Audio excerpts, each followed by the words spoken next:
Dialogando la Historia, un podcast creado por la Asociación Los Mayores Valores dentro del proyecto Historia Vivida y Contada, cofinanciado por el Gobierno de Canarias. La brecha de género y el papel de la mujer son temas fundamentales en la sociedad. A pesar de los avances, persisten desigualdades en áreas como la educación, el empleo y la participación política. Los testimonios de las mujeres son esenciales para visibilizar estas injusticias y promover cambios, y también reconocer la diversidad de experiencias y participación de otros géneros como aliados son pasos clave para lograr una sociedad más justa. Bienvenidos todos, estamos en el IES Las Salinas de Arrecife de Lanzarote con tres alumnas de primero de bachillerato. ¿Sus nombres? Yaritza, Mira y María. Yaritza, Mira y María. Y también queremos dar las gracias a Carmen Hernández y a Magdalena Calero por invitarnos. Y desde la Asociación Los Mayores Valores tenemos a Nilsa Mari Perdomo, licenciada en Filosofía y con un máster en Formación de Profesorado, entre otras titulaciones. También es coordinadora del proyecto Sexualidad, Infancia, Aprendizaje y ha recibido formación en igualdad de género, es formadora de igualdad, sexualidad, gordofobia y acompañamiento a la infancia, adolescencia sin violencia. Acompaña también a colectivos vulnerables de personas mayores y es activista decolonial, ecologista y trabaja por los derechos sociales en varios colectivos de la isla de Tenerife. Y también tenemos a Jaime Quintans García, usuario de Los Mayores Valores, que fue profesor de historia, actualmente jubilado, ¿verdad, Jaime? Sí. Hechas las presentaciones, ustedes hacen las preguntas.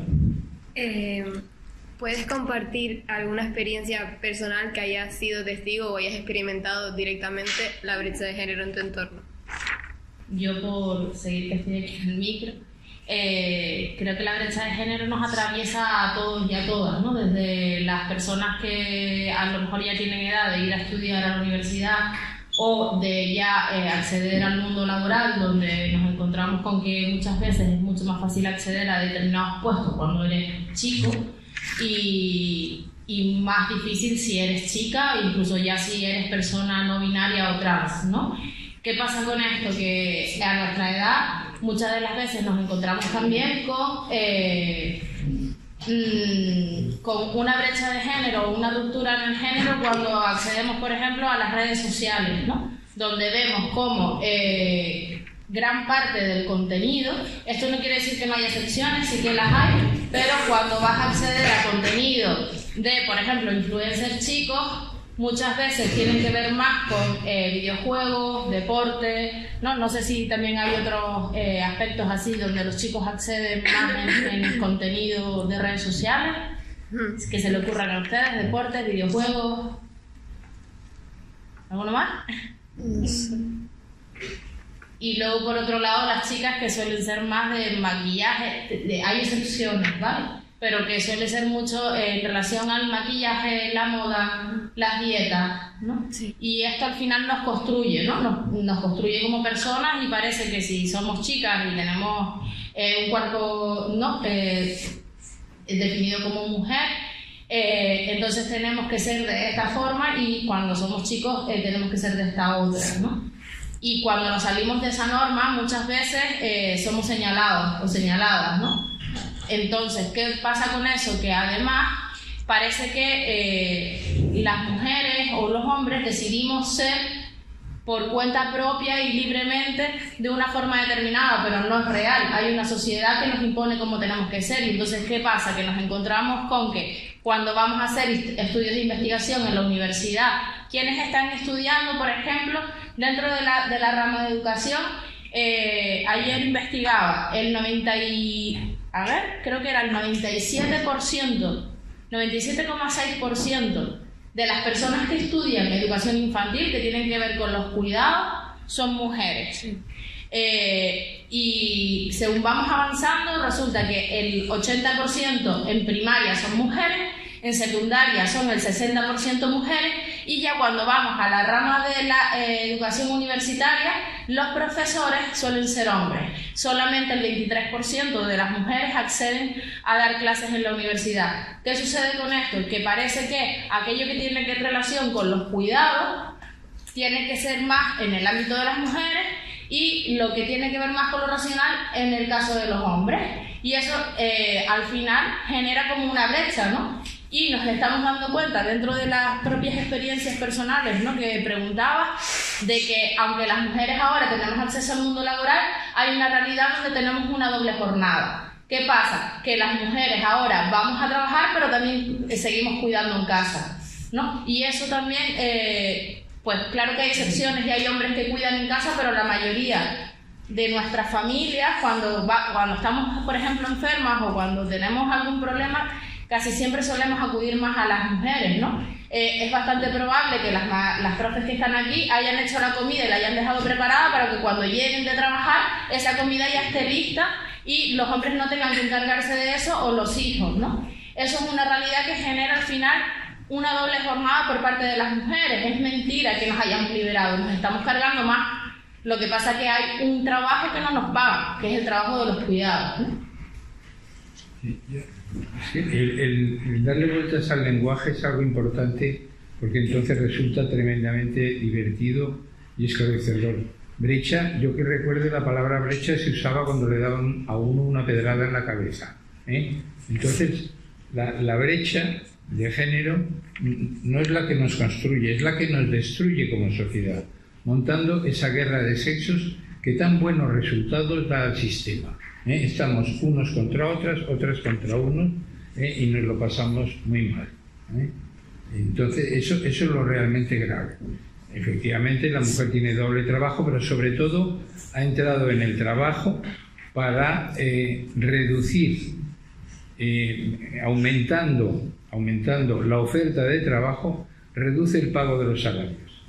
El que uno trabaje para mantener a la familia se ha convertido en que trabajan dos para cobrar prácticamente lo mismo. Ojo, porque el negocio es redondo, porque el segundo jornal, pese a esa brecha, está sirviendo para pagar los gastos que supone el segundo jornal.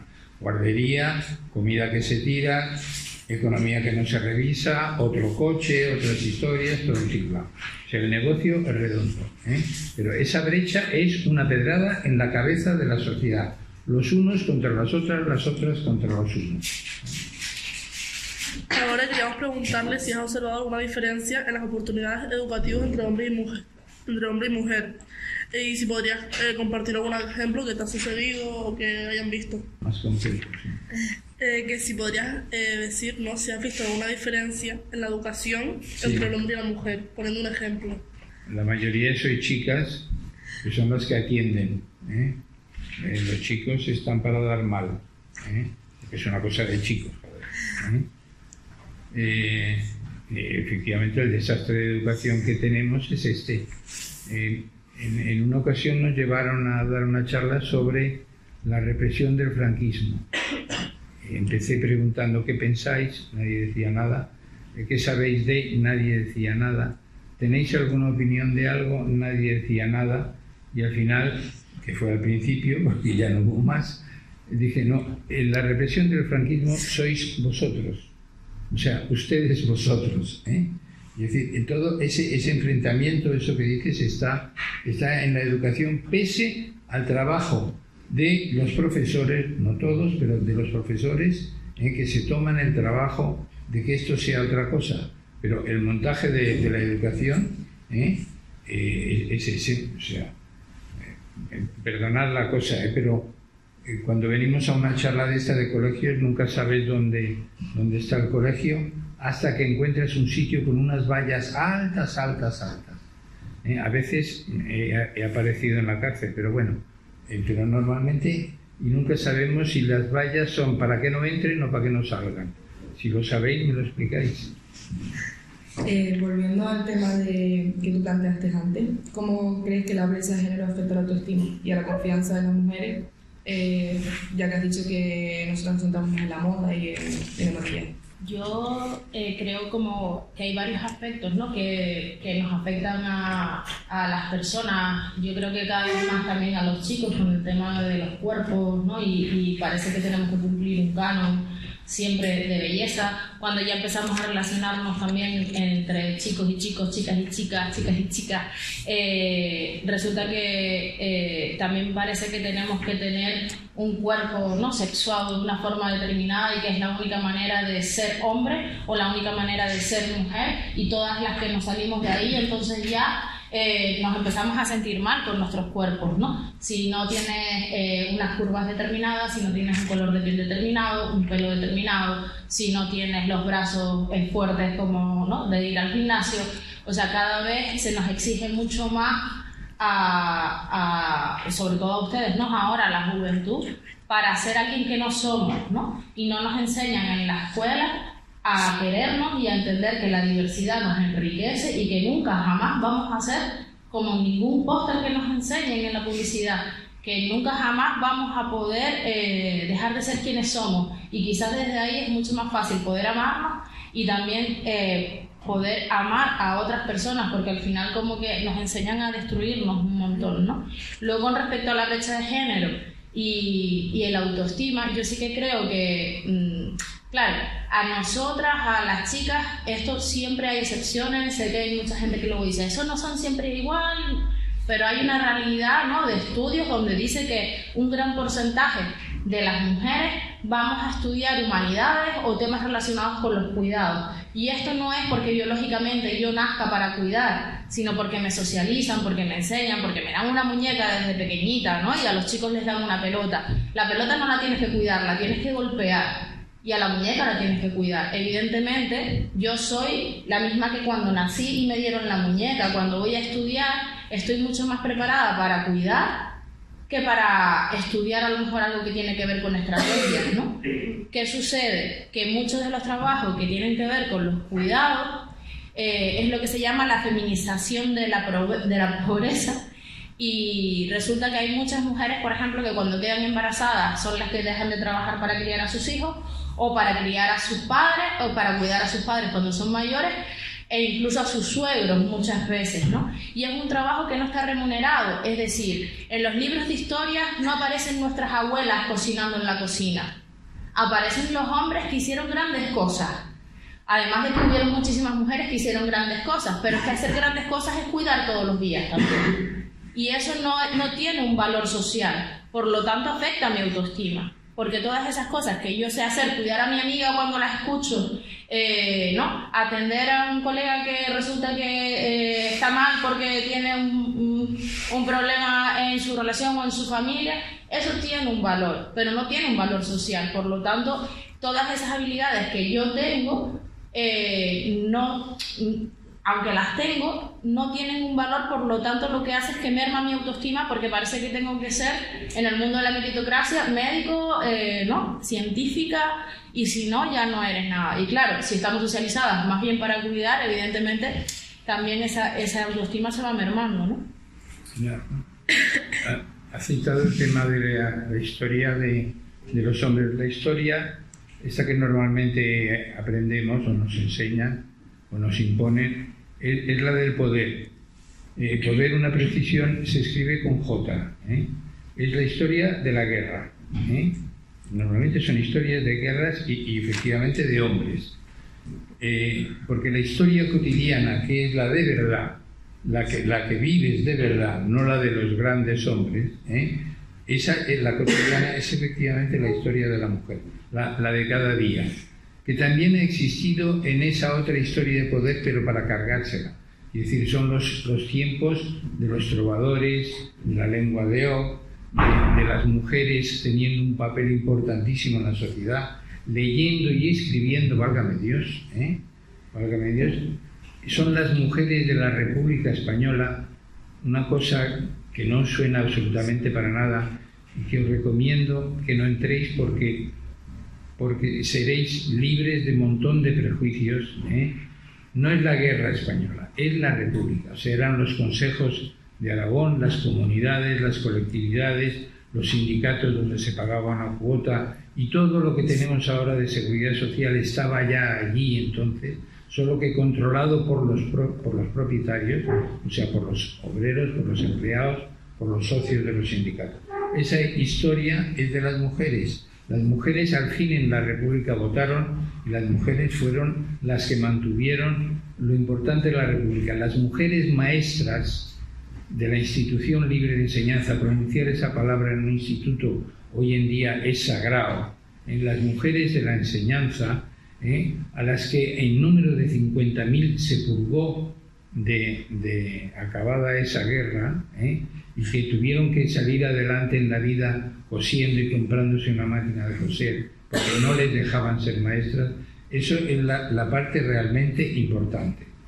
Y respecto a la autoestima, la publicidad cuida mucho la autoestima. Si os fijáis bien en la televisión, lo que se estima es el auto que uno se ha comprado. Eso es importante. Esa es la otra autoestima, mi cochito. ¿Su nombre? Soraya Charlotte. Soraya y Charlotte. Vale, Soraya y Charlotte, yo tengo una pregunta para ustedes. En vez de ustedes para nosotros. Ay, Dios mío, ya está Soraya ya. Si conocen o si les suena, ¿qué referentes tienen ustedes con respecto a eso? Que hayan roto la brecha de género o que lo hayan intentado, que lo hayan conseguido, mujeres empoderadas. ¿Quiénes se les ocurre? Bueno, para mí en mi caso es una experiencia personal, ya que mi abuela nació después de la Guerra Civil Española y pudo estudiar para ser maestra, entonces yo creo que rompió la brecha de género y pudo hacer lo que ella quiso. ¿Después de la guerra o antes? Después, porque sí, a ver, no me sé el año, pero mi padre sí nació en el 59, pues después. ¿Y Charlotte? También otro caso es mis otros abuelos que se fueron a Alemania para conseguir dinero porque no había nada, o sea, España estaba sufriendo unos tiempos horribles y ellos sin tener nada se fueron y mi abuela, por ejemplo, fue de las primeras que consiguió empleo allí en Alemania. ¿Qué consejo daría a alguien que está luchando contra la discriminación de género o que quiera abogar por la igualdad de oportunidades? Yo creo que de alguna manera todas con nuestra mera existencia ya lo estamos haciendo, porque al final vivimos en una sociedad que nos están imponiendo constantemente como roles de género, ¿no? Formas de estar. Sí que es verdad que muchas veces cuando rompemos un poco con esa brecha o con la imposición de género, sí que yo aconsejo buscar grupos de afinidad, es decir, si yo tengo como ciertos intereses, inquietudes o mi forma de expresar la sexualidad con respecto a mi orientación o mi identidad, si soy un chico con vulva, por ejemplo, que puedo ser un hombre trans, evidentemente no me voy a juntar a gente que me va a hacer daño, ¿no? Sí que voy a buscar siempre colectivos donde yo me pueda sentir cuidada, donde yo me pueda sentir de alguna manera respetada y podamos favorecer más un discurso de amor y no de odio, ¿no? Entonces, desde ahí o desde las mujeres que se intentan empoderar y buscar la manera de romper con esto de cómo tiene que ser una buena mujer, ¿no? Pues buscar mujeres con las que te sientas también empoderadas o hombres que se sientan aliados en este colectivo para no señalar, denunciar o reírse de las mujeres que muchas veces nos encontramos con pibas que se les llama directamente zorras, ¿no? Por así decirlo, porque hacen determinados comportamientos que también los tienen los chicos, pero que no son señalados como tal. Entonces, ¿qué hacemos? ¿Qué les dirían ustedes a esas chicas, por ejemplo, que quieren ser libres con su cuerpo, igual que lo son los hombres, y están siendo señaladas en el instituto? A ver, yo pienso que no es cuestión de buscar un grupo con el que se sienta afín, sino es cuestión de que la sociedad cambie para que sea una sociedad progresista y que sea abierta de miras, porque no es cuestión de discriminar a la gente, sino de aceptarla, porque los tiempos están cambiando, no estamos hablando de hace 50 años.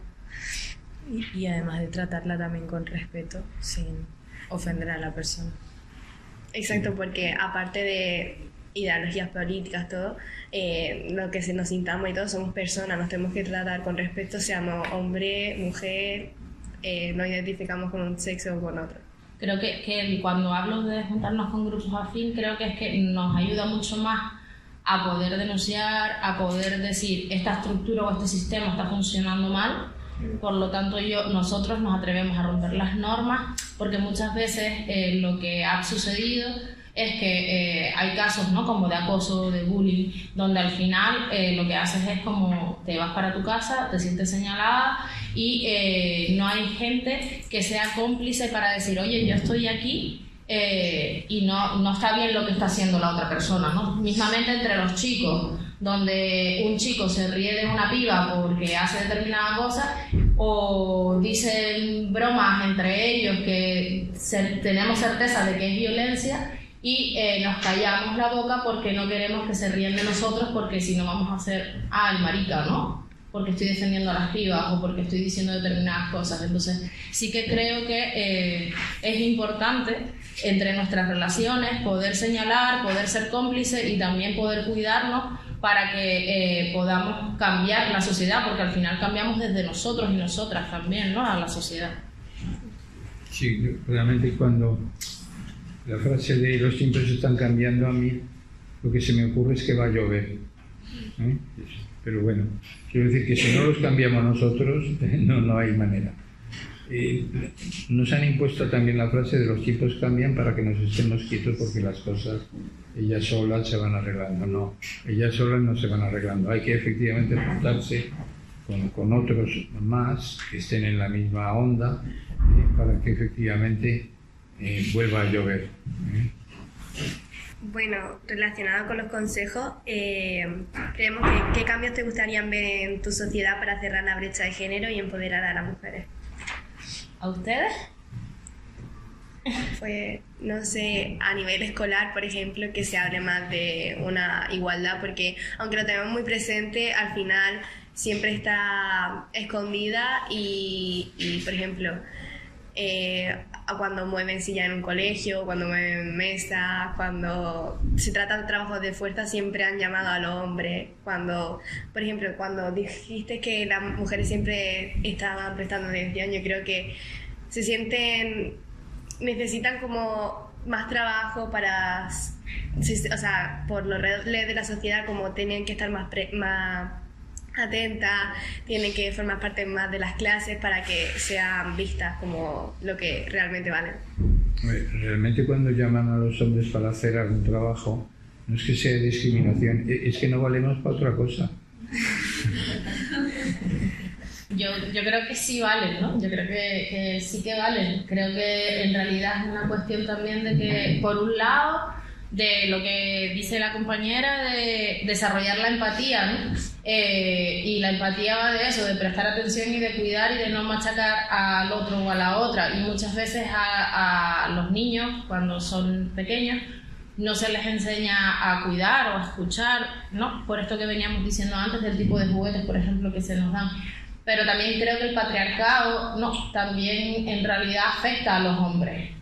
Es decir, ser hombre tiene que ser difícil en una sociedad como esta. Yo creo que es evidente que ser mujer ahora mismo, ¿no?, en lo que tiene que ver con la violencia de género y la cantidad de mujeres asesinadas en manos de hombres, pues da unos datos abrumadores y todavía seguimos en esa lucha.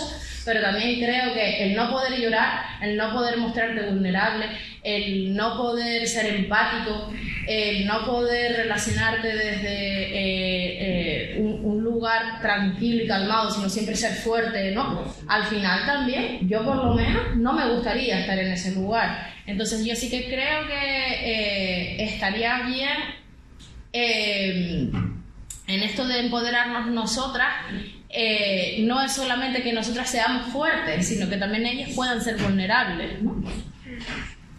Es que en este mundo de guerra que estamos, que cada vez tenemos una más y otra más cerca, como mínimo había 5 guerras que no nos contaban, pero ese mundo de guerra se empieza por la guerra de los sexos. O sea, en la medida en que generamos un estilo de vida absolutamente degenerado, que los unos controlados por la mitad, el género humano controlado por la mitad, en broma, en serio. Dialogando la Historia, un podcast creado por la asociación Los Mayores Valores dentro del proyecto Historia Vivida y Contada, cofinanciado por el Gobierno de Canarias. Es la base clave para que pueda haber una guerra contando el futuro. Por supuesto, con la industria del armamento, pero alguien tiene que ir a la guerra y ese sustrato de guerra de sexos es clave para que luego nos matemos tranquilamente unos a otros. ¿Nos podríais dar algún consejo para que alguien que esté luchando contra la discriminación de género o que quiera abogar por la igualdad de oportunidades? No, un consejo que se lo piense. Yo creo que cada vez somos más, ¿no? En el 8M, por ejemplo, ya hay muchas personas que salen. Creo que ya también como hay un montón de masculinidades distintas, hombres, ¿no? Que empiezan a entender que en realidad esta sociedad está hecha de una manera desigual. Entonces, es difícil. Yo, por ejemplo, tengo casi 40 años. Llevo 20 años siendo activista feminista y antes me encontraba con un montón de rechazo de la gente cuando hablábamos de, ¿no?, el tema del género y todo esto, y cada vez hay más gente que se une, ¿no? Lo vemos mismamente en una manifestación del 8M cuando nos juntamos un montón de gente a reivindicar la igualdad, porque al final estamos haciendo eso, ¿no? Como reivindicar la igualdad. ¿Qué consejo le daría? Pues lo mismo que estábamos hablando antes, ¿no? Como que en realidad nos empodera encontrar un colectivo afín de poder hablar y expresar nuestras ideas para luego visibilizarlas hacia afuera, ¿no? Porque al final en la sociedad siempre te vas a encontrar como gente que no piensa como tú, y lo que se trata es de ir siendo didácticas y de entender que no es una guerra, sino que es una cuestión de ir generando pedagogía y empatía entre todas las personas. Perdona, pero de todos modos con cuidado, porque si os fijáis en los anuncios de televisión, cada vez hay más anuncios de parejas de ambos sexos. Historia. Quiero decir que vender condones empieza a ser interesante cuanto más público haya, y así muchas otras cosas. Quiero decir, si la publicidad está yendo por ahí, quiere decir que algo no estamos haciendo muy bien del todo, que se acaba en puro consumismo y no realmente en un cambio de mentalidades. Bueno, perdón, tenemos que dejar aquí esta actividad, el papel de la mujer y la brecha de género. Muchísimas gracias, chicas, a todas las 5 participantes de primero de bachillerato del IES La Salina. Gracias de nuevo a Carmen Hernández y Magdalena Calero por dejarnos usar este ratito para charlar con ustedes. Y bueno, nada, hasta aquí el podcast Dialogando la Historia, un podcast creado por Los Mayores Valores dentro del proyecto Historia Vivida y Contada. Muchas gracias, chicas.